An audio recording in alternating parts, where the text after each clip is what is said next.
is unfortunately Plan C. I was going to say, this was not your first priority. It's not my first priority, but it is what it is. It's really good, though.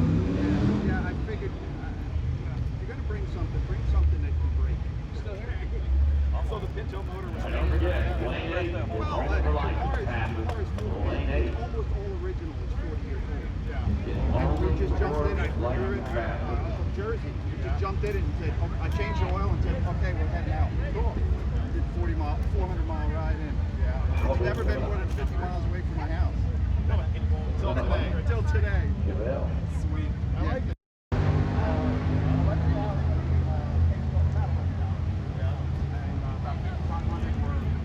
Four-cylinder, 4 speeds, and the other half was V8. Doc 61, 139, 1128, 119. You're wagon. You got luck. No, it wasn't 302.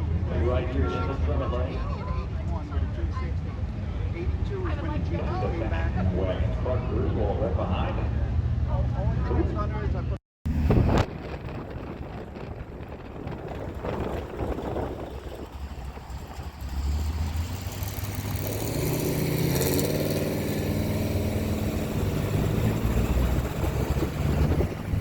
participated along the way, and of course our sponsors who have supported us the whole time. Absolutely. So to kick off our drivers band, we welcome Jack Dayan from Rocket Brand Racing Fuels, a guy who has been part of Drag Week since that very first year in 2005. Jack,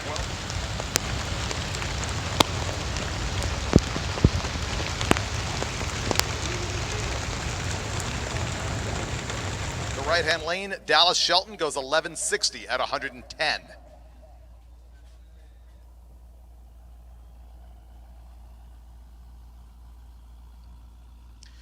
Ray Hageman here on the right-hand side. This is his Plan C car. He had 2 other cars that he wanted to bring out to Drag Week. Both of those fell through. He decided he was going to do it anyway in his 2.3 4-cylinder 1979 Mustang pace car. I didn't realize they even put 4-bangers in these things, but there it is.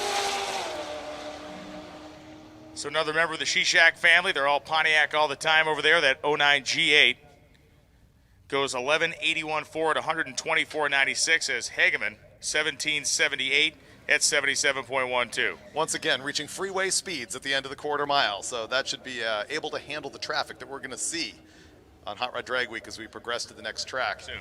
So, Brian, we have your answer on what's going on with Mike Finnegan and the Blasphemy. We got news actually from our producer of Roadkill, Taylor. He says they actually burned up an ECU last night, jump-starting the car after the alternator problems that they have had. They've got that fixed now. Hopefully they've got their program back in the thing, and they're doing just basic race prep, plugs, race fuel, slicks, etc.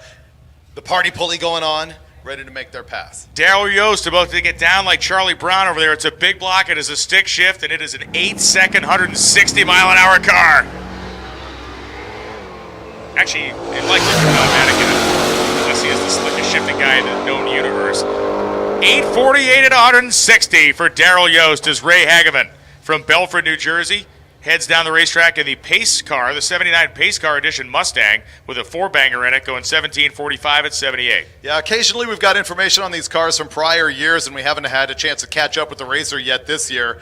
Perhaps it does have an automatic in it. We'll try and 9:10.1, 150 miles an hour for Cicino. A beautiful run there as Dallas Shelton goes 11:53.5 at 118 miles an hour, and Cicino's got that Mark Menzer suspension on this car, and Mark Menzer, like one of the great kind of innovators, one of the great suspension guys in drag racing, and it's working very well. He has just been battling the wheel stands.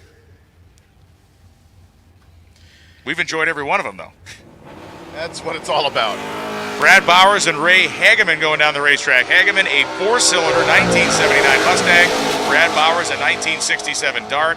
One of the legion of darts out here this weekend, goes 9:32.8 at 145.13 miles an hour. With a naturally aspirated small block in that Dart, by the way. It's funny how 930s has become just stuff for a street car, and yet at the same time, you know, that's heroic. Scott Franks, Ewing, New Jersey's own, goes 11:73.8 at 117.42.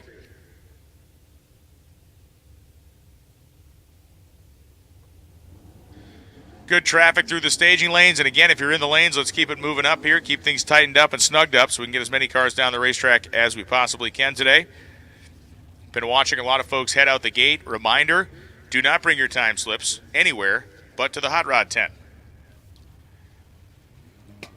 If you're ready to turn in your time slip, you go see Tanya and the awesomely talented administrative staff of Hot Rod Magazine Drag Week, presented by Gear Vendors, and they will process your time slip and send you on your merry way. Or your suffering way. They don't really know which way you're going, but they'll just make you leave, is what they do. With tact. Sometimes. You got to give credit to something like that. Throwing a bunch of money at an engine that most people say don't even mess with it. He's out here running 1060 at 128. Scott Ressler on the left-hand side, 1344, 84 miles an hour.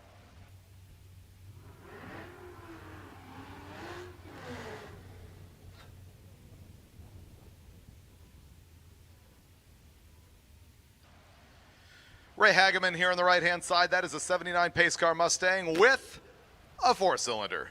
The Pinto Base 2.3 liter naturally aspirated Fox body.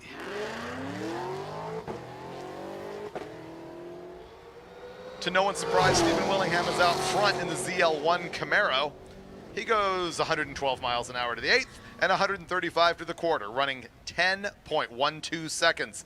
The four-cylinder Mustang still taking a leisurely cruise, and eventually he calls it a day. 1763 at 80 miles an hour. Here comes the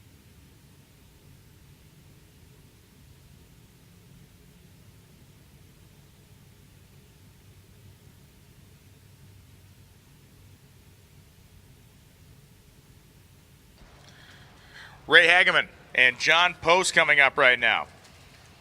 Keeping a very close eye on David Freiberger, as several years ago, former President George Bush almost choked to death on a potato chip. And I don't think he was eating them at the rate David is consuming them now. So it's a high-risk activity that I'm just keeping a very close eye on. I saw him try to eat a croissant the other day. Almost resulted in a casualty. 1779.9 at 79 miles an hour. His Post goes 1979.5 at 49. He's open. So we just got tagged in an Instagram post here. David and I both did, and so that 1979 Mustang pace car we've been watching go down the racetrack. He writes, despite its leisurely pace down the racetrack, a blazing run in the mid-17s, the 1979 Mustang pace car Plan C is indeed an all-original factory-carbureted draw-through turbocharged setup. Although maybe I should not admit that publicly. Oh, I missed that. I thought it was NA. He invites us to the pits, and he said we could play America's hottest new game, which is called Find the Turbo. Because you look at the engine bay, and it's just a sea of vacuum lines and sadness. I looked at that thing in the staging lanes, and I was completely unaware. Yeah, that is an amazing testament to 1979 in the automotive industry. People on the live feed getting a quick look inside Dale Gebhardt's 76 Gremlin.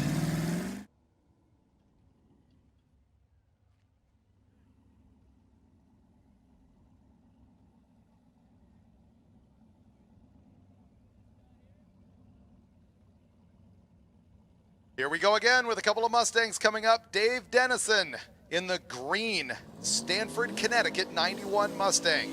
I believe, if I remember from Tech Day, which was a very, very long 5 days ago, that this thing is a 6-liter with a turbo on it. I think it is a junkyard long block, and he has been running stout. Meanwhile, Ray Hageman also has a turbo Fox body, but this one is a stock 79 Mustang with a 2.3 4-cylinder and a draw-through carburetor. Boy, that thing is just a hideous mess of engineering, I gotta tell you. But they had plans to race Drag Week, and they weren't gonna stop, and when their other car failed, they decided to bring this thing. Look at the nice little launch with a 1:18 short time from Dave Dennison in the green car. He goes 134 to the eighth, and look at that, 808, 165 miles an hour, and look at him in the big end. We have got a major smoke screen going on.